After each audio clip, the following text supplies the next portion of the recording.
Assalamualaikum warahmatullahi wabarakatuh.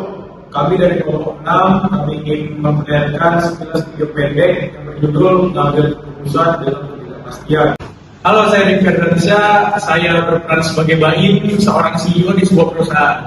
Halo, saya Salsabila Putri, berperan sebagai Susan selaku konsultan eksternal. Halo, nama saya Helena Fazani, saya berperan sebagai Dina selaku manajer operasional.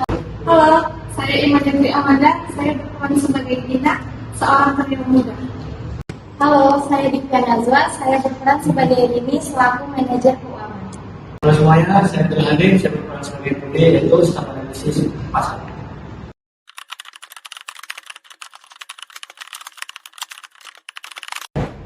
Terima kasih yang sudah datang pada rapat siang hari ini. Saya ingin membahas tentang penjualan kita pada bulan ini. Kita menghadapi situasi yang tidak mudah. Penjualan turun, pasar semakin sulit diprediksi, dan kita harus segera membuat keputusan yang strategis. Bagaimana kita dapat memperbaiki tingkat penjualan kita pada bulan ini? Bagaimana kondisi pada sisi keuangan, Rini? Kondisinya cukup kritis. Jika kita tetap mempertahankan subsidi untuk produk baru, kita akan menghadapi defisit.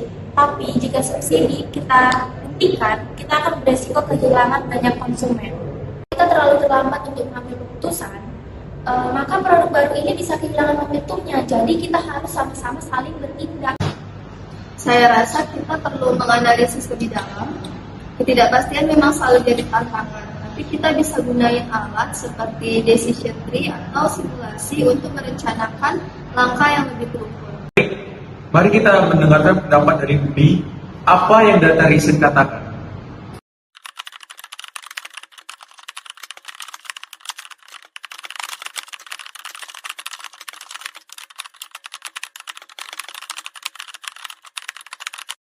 Ada 3 skenario yang benar. Skenario yang pertama yaitu kalau kita mengajukan subsidi secara tiba-tiba, bisa jadi konsumen kita 70% akan pindah ke komoditas lain. Yang kedua, kalau kita hentikan subsidinya bertahap pelan-pelan, itu bisa menjadi berkurang 50% dari komoditas lain. Sedangkan pilihan yang ketiga, kalau kita tidak mau menghentikan subsidi dan anggaran kita tahun itu cuma bisa bertahan selama 6 bulan. Dan saya seperti itu. Silahkan, Bu. Kalau kita menambahkan strategi promosi khusus, misalnya diskon untuk pembelian dalam jumlah besar, ini bisa menyeimbangkan harga tanpa membebani subsidi pelan-pelan. Ide yang bagus, Dina. Tapi kita juga harus berhati-hati. Perubahan harga tanpa strategis yang matang bisa membingungkan konsumen. Disinilah pentingnya analisis sensitivitas. Kita bisa prediksi gimana perubahan kecil dalam strategi akan memengaruhi hasil akhir. Dengan begitu, kita akan bisa mengambil keputusan yang lebih tepat. Ya, saya setuju. Kita perlu mengambil solusi seimbang antara keberanian mengambil risiko dan kehati-hatian.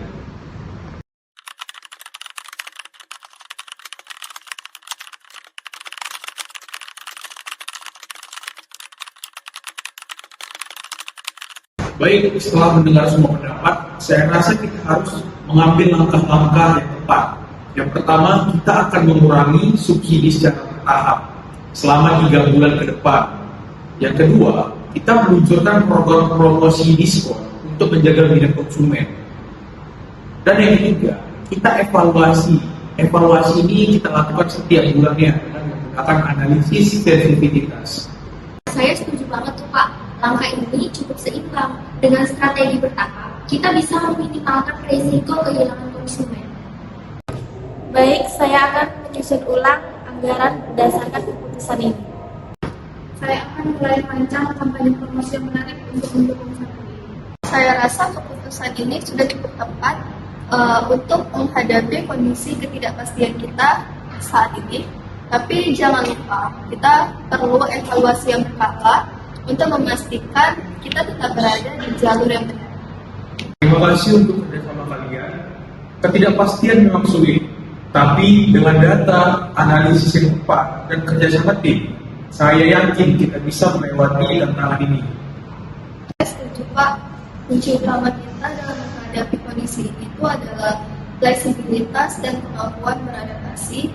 Saya percaya langkah ini akan membawa hasil yang positif di kemudian hari. Saya akan terus memantau data pasar untuk memberikan kabar terbaru setiap minggu.